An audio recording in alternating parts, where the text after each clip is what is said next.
आचार्य अनूप कुमार पांडे।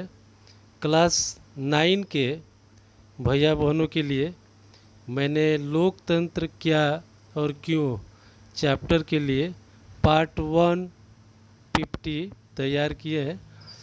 लोकतंत्र क्या और क्यों, ये पार्ट दूसरा नंबर पर है, लेकिन हम लोगों को यही पार्ट पहले पार्ट के रूप में पढ़ना है। लेकिन इस किताब में पहला पार्ट जो है समकालीन विश्व में लोकतंत्र है, और उस चैप्टर में दो देशों की कहानी बतलाई गई है, जो कि हम लोग को दूसरे पार्ट में नहीं पढ़ना है, लेकिन ये पढ़ने पर दूसरे पार्ट को समझने में थोड़ा सा मदद मिलेगा। दो लोकतंत्र के दो किस्से बतलाए गए हैं। एक में चीले देश की कहानी बतलाई गई है। 11 सितंबर 1973 को एल सल्वाडोर आइंदे की सरकार को कैसे तख्ता पलट कर दिया जाता है, और फिर वहाँ पर कुछ दिनों के बाद लोकतंत्र की स्थापना होती है। उसी तरह से दूसरी कहानी उसमें पोलैंड के बारे में बतलाई गई है कि किस तरह से जारूजेलस्की की सरकार को हटाया जाता है।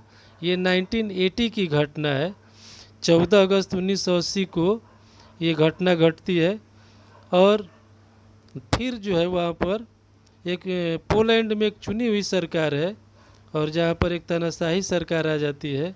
तो ये दो कहानियाँ समकालीन विश्व में लोकतंत्र पाठ में बतलाया गया है। लेकिन हम लोग शुरू करेंगे चैप्टर 2 जो है, जिसमें हम लोग को पढ़ना है पहले चैप्टर के रूप में कि लोकतंत्र क्या और क्यों। इस संबंध में इसलिए बतलाया गया कि ये चैप्टर तो हम लोग को पहला चैप्टर होना चाहिए, लेकिन दूसरे चैप्टर में ये बतलाया गया, कहा गया है कि हम पहले लोकतंत्र की कहानी जान गए, उपयोग करना जान गए, तब हम परिभाषा क्यों पढ़ रहे हैं। परिभाषा तो पहले जानना चाहिए। लेकिन कभी कभी होता क्या है कि हम लोग किसी चीज़ का उपयोग करना शुरू कर देते हैं, और बाद में जब आवश्यकता पड़ती है तो उसका पता लगाते हैं कि परिभाषा क्या होगा। मान लीजिए कि जैसे हम पेन खरीदते हैं, तो पेन की परिभाषा तो नहीं खोजते हैं कि पेन क्या है, किसे कहते हैं, पेन का परिभाषा क्या होगा, किसने पेन की परिभाषा लिखी है। छाता क्या है, जब बारिश आती है तो हम उसका उपयोग करते हैं, छाता की परिभाषा तो हम नहीं जानना चाहते हैं। तो इसी तरह से पहले जो है हम लोकतंत्र का उपयोग करना, लोकतंत्र की कहानी बतलाई गई है, और बाद में हम इसकी परिभाषा पढ़ रहे हैं। तो सबसे पहले कि लोकतंत्र क्या है, इसकी एक सरल परिभाषा दी गई है, बहुत ही सहज परिभाषा है। वो परिभाषा है कि लोकतंत्र शासन का एक ऐसा रूप है जिसमें शासकों का चुनाव लोग करते हैं। ये तो परिभाषा ठीक है, किसी भी दुनिया के लोकतांत्रिक देश में यही परिभाषा मान्य है। लेकिन अब हम लोग को ये जानना है कि यह सरल परिभाषा पूर्ण या पर्याप्त नहीं है। इस परिभाषा के आधार पर उन सभी सरकारों को लोकतांत्रिक कहना पड़ेगा जो चुनाव करवाते हैं। जिस देश में भी चुनाव होता है तो जनता वोट देती है, शासक चुने जाते हैं, लेकिन हम सही नतीजे पर नहीं पहुंच सकते हैं। इसलिए हमें असली लोकतंत्र और दिखावटी लोकतंत्र वाली सरकारों के बीच सावधानीपूर्वक फर्क करना होगा कि कौन सी सरकारें लोकतांत्रिक है। अब रह गया कि लोकतंत्र की इस परिभाषा के एक एक शब्द को सावधानी से समझना होगा, जो परिभाषा हमने शुरू में बताया है, और लोकतांत्रिक सरकार की विशेषताओं को जानना होगा। सबसे पहले कि उस परिभाषा में 4 शब्द दिए गए हैं। उस परिभाषा में सबसे पहले कि इस परिभाषा के अनुसार शासक कौन है, ये हम पड़ताल करेंगे। दूसरे नंबर पर है कि किस तरह के चुनाव, और तीसरे नंबर पर है कि कौन लोग चुनाव में भाग लेते हैं, किसको चुनते हैं, और चौथे नंबर पर है कि सरकार की किस स्वरूप, परिभाषा में है ना कि शासन का एक ऐसा रूप, तो कौन सा रूप सरकार का।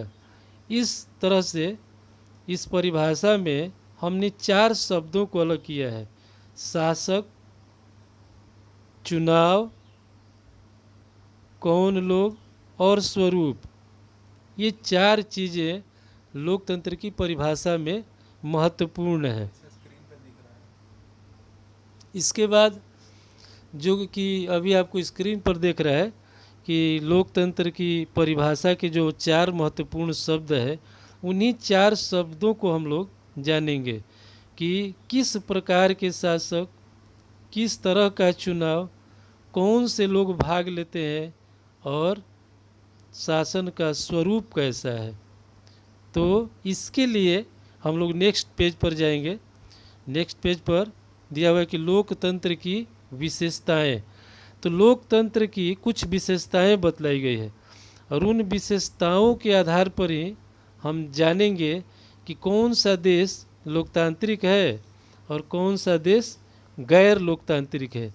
इसकी पहचान के लिए यदि हम 4 लोकतंत्र की विशेषताओं को जानेंगे तो हम किसी भी देश को जान जाएंगे कि यह देश लोकतांत्रिक है कि नहीं है।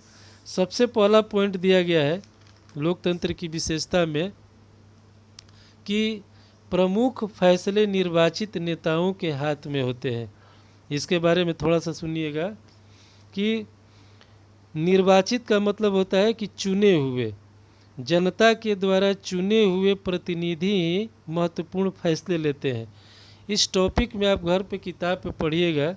पाकिस्तान का उदाहरण दिया गया है कि पाकिस्तान में जनरल परवेज मुशर्रफ ने अक्टूबर 99 में सैनिक तख्ता पलट की अगुवाई की थी 1999 में, और वह एक चुनी हुई सरकार को उन्होंने हटा दिया और एक सैनिक तानाशाह वहाँ का शासक बन गया। शासक बनने के बाद वो अपने मन से फैसले करने लगा। उस फैसले में जनता की कोई भागीदारी नहीं थी। 2002 में जब अंतर्राष्ट्रीय स्तर पर दबाव पड़ा तो कि आप चुनाव नहीं कराते हैं, तो उसने क्या किया कि देश में चुनाव कराया। तो चुनाव कैसे कराया कि जनमत संग्रह कराया, जिसको अंग्रेजी में रिफरेंडम कहते हैं। यानी कि जनता के सामने लिमिट ऑप्शन का होना, यानी कि जनता येस या नो में केवल डिसीजन देगी। तो इसीलिए कहा जाता है कि किस प्रकार का चुनाव। तो ये चुनाव जो है गैर लोकतांत्रिक है, जिसमें जनता के सामने कोई ऑप्शन या विकल्प नहीं है, और वह चुनाव जीत जाता है और कहता है अंतर्राष्ट्रीय स्तर पर कि हम भी तो जनता के द्वारा चुने हुए हैं, जनता ही हमें चुनी हुई है। लेकिन यह सरकार तो परिभाषा के अनुसार लोकतांत्रिक नहीं हुई, इसलिए कि जनता को अपनी इच्छाओं के अनुरूप सरकार चुनने का मौका नहीं मिला। और यही सरकार जो है पाकिस्तान की संविधान को बदल दी 2002 में लीगल फ्रेमवर्क ऑर्डर के द्वारा। तो हमने एक जनरल परवेज मुशर्रफ का उदाहरण हमने दिया। ठीक, अब हम दूसरी विशेषता देखेंगे। दूसरी विशेषता है जिस आधार पर हम जांचेंगे कि ये देश लोकतांत्रिक है कि नहीं है, कि स्वतंत्र और निष्पक्ष चुनावी मुकाबला होना चाहिए। जैसे इस टॉपिक में आप डिटेल में पढ़ेंगे, उतना इसमें लिखना संभव नहीं है। 2 एग्जाम्पल दिया गया, एक चीन का और एक मैक्सिको का। चीन की संसद के लिए भी चुनाव होता है, प्रति 5 वर्ष पर होता है। वहाँ 3000 सदस्य जो है चुनाव जीत कर आते हैं। 2002-03 में हुए चुनावों में सिर्फ कम्युनिस्ट पार्टी और उससे संबद्ध कुछ छोटी पार्टियों के सदस्यों को ही चुनाव लड़ने की अनुमति मिली। अब चीन में क्या है देखिए, चीन में एक ही पार्टी है, जबकि लोकतंत्र का मतलब है कि निष्पक्ष चुनावी मुकाबला होगा। जब 2 लोग होंगे, 2 से अधिक पार्टियां होगी तब न होगा। और जहाँ पर एक ही पार्टी है, दूसरा कोई विकल्प ही नहीं है। चीन में चीनी कम्युनिस्ट पार्टी ही है, तो चीनी कम्युनिस्ट पार्टी के अतिरिक्त कोई पार्टी है ही नहीं, तब इसको हम निष्पक्ष कैसे कहेंगे? इसको निष्पक्ष तो कह नहीं सकते हैं। और यदि कोई दूसरी पार्टी बनेगी भी तो वहाँ की कम्युनिस्ट पार्टी से उसे समर्थन लेना होगा, उसी को समर्थन देना भी होगा। यानी कि जनता के सामने वहाँ भी विकल्प नहीं है। अब आपको बताते हैं कि 1930 में मैक्सिको जब आज़ाद हुआ तो वहाँ पर हर 6 वर्ष पर चुनाव होता है। देश में कभी भी सेना का शासन या तानाशाही नहीं आई, लेकिन 2000 ईस्वी तक यानी 70 वर्षों तक मैक्सिको में एक ही पार्टी सत्ता में आती रही और वे पार्टी है PRI, इंस्टीट्यूशनल रिवॉल्यूशनरी पार्टी। यही PRI पार्टी 70 वर्षों तक देश में शासन में आ रही है। कैसे? सत्ता का मतलब, लोकतंत्र में सत्ता तो बदलते रहता है, 5 साल 10 साल पर एक पार्टी का शासन खत्म होता है तो दूसरी पार्टी आती है। लेकिन वहाँ पर विपक्षी दल चुनाव में हिस्सा तो लेते हैं, लेकिन कभी भी उन्हें जीत हासिल नहीं होती है, इसलिए कि चुनाव में PRI पार्टी कई तरह के गलत हथकंडे अपनाकर जीत हासिल कर लेती है। PRI पार्टी इसके लिए कुख्यात है। वह सरकारी दफ्तरों में, विद्यालयों में, हर जगह मीडिया में अपनी ही पार्टी के प्रचार को महत्व देती है। और एक धांधली क्या करती है, मान लीजिए कि आपका सीनी डी पंचायत में सीनी डी टुंडू स्कूल पर वोट देने के लिए नाम है, तो ऐन वक्त पर वो मैक्सिको की सरकार क्या करेगी कि वहाँ से आपका बूथ हटाकर धनबाद भेज देगी। आप दिन भर खोजते रह जाइएगा, बूथ पता ही नहीं लगेगा। यानी कि PRI पार्टी धांधली करके चुनाव जीतते रही है। तो ये एक दूसरी विशेषता है जहाँ पर स्वतंत्र रूप से निष्पक्ष चुनावी मुकाबला नहीं है दो पार्टियों के बीच। एक ही पार्टी हमेशा चुनाव जीतती है। इसलिए मैक्सिको या चीन जो है, दोनों देश लोकतांत्रिक नहीं कहे जा सकते हैं। और एक तीसरी विशेषता आप स्क्रीन पर देखेंगे, लिखा हुआ है एक व्यक्ति एक वोट एक मोल। यानी किसी भी लोकतांत्रिक देश में एक व्यक्ति को एक वोट ही देने का अधिकार होना चाहिए और सबके वोट की कीमत एक समान ही होनी चाहिए। चाहे मान लीजिए कि अनिल अंबानी हो, टाटा बिरला हो, बहुत सारे अमीर आदमी हो, या एक देश का भिखारी हो, सबसे अमीर या गरीब, पढ़ा हुआ हो या अनपढ़ हो, सबके वोट की कीमत एक समान होनी चाहिए। लोकतंत्र का मतलब ये है। लेकिन इसमें 3 उदाहरण दिए गए हैं कि सऊदी अरब में तो औरतों को वोट देने का अधिकार ही नहीं है। एस्टोनिया अपने यहाँ नागरिकता के नियम कुछ इस तरह बनाया है कि रूसी अल्पसंख्यक समाज के लोगों को मतदान का अधिकार ही हासिल नहीं है। फिजी देश है, फिजी की चुनाव प्रणाली में वहाँ के मूल वासियों के वोट का महत्व भारतीय मूल के फिजी नागरिक के वोट से ज़्यादा है। कि जो लोग भारत के वहाँ बसे हुए हैं, नागरिकता तो मिल गई है, लेकिन उनके वोट का कीमत वहाँ के रहने वाले मूल बासिंदों से कम है। तो एक व्यक्ति एक वोट एक मूल्य के सिद्धांत पर वो सही नहीं उतरा, तो इसलिए उसको भी लोकतांत्रिक नहीं कहा जाएगा। कहने का मतलब है कि एक तो लोकतंत्र में निष्पक्ष और स्वतंत्र चुनावों पर आधारित चुनाव होना चाहिए ताकि सत्ता में बैठे हुए लोगों को जीत हार का समान अवसर मिले। लोकतंत्र में हर वयस्क नागरिक का एक वोट होना चाहिए और प्रत्येक वोट का एक समान महत्व होना चाहिए। इसी में लोकतंत्र की एक चौथी विशेषता है कि कानून का राज और अधिकारों का आदर होना चाहिए। देश में जो भी कानून बना है उस कानून का पालन होना चाहिए, कानून से मिले हुए अधिकारों का आदर होना चाहिए। कैसे? तो इसमें एक उदाहरण दिया गया है जिम्बाब्वे देश का। 1980 में गोरे शासकों के प्रभुत्व से जिम्बाब्वे स्वतंत्र हुआ। दक्षिण अफ्रीका का यह पहला देश था जो स्वतंत्र हुआ। तो रॉबर्ट मुगाबे वहाँ का नेता था। कहा जाता है कि अपने देश के जो प्रथम प्रधानमंत्री हैं जवाहरलाल नेहरू, उनके ये समकालीन नेता है। देश को स्वतंत्र कराने में इनकी बहुत महत्वपूर्ण भूमिका है और ये बहुत लोकप्रिय है।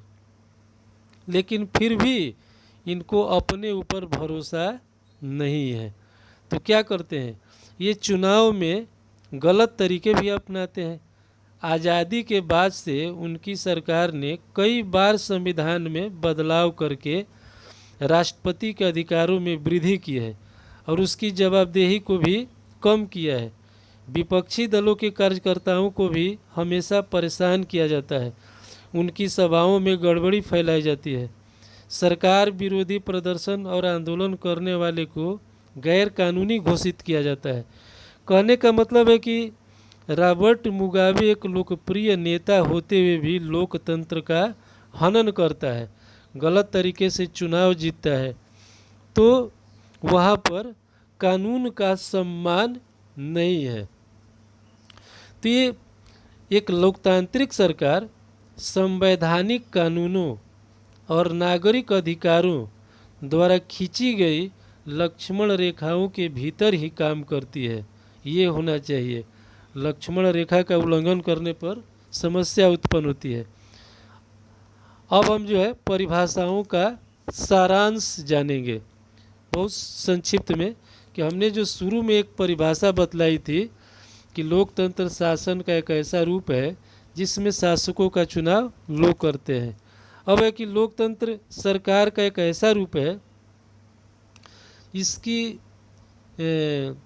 संक्षिप्त में कहेंगे कि समरी क्या है, तो हमने इस परिभाषा को 4 पॉइंट में तब्दील किया है समरी के रूप में।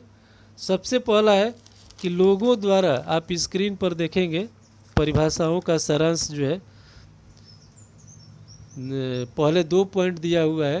पहला पॉइंट है कि लोगों द्वारा चुने गए शासक ही सारे प्रमुख फैसले करते हैं। यह है लोकतंत्र की सही परिभाषा।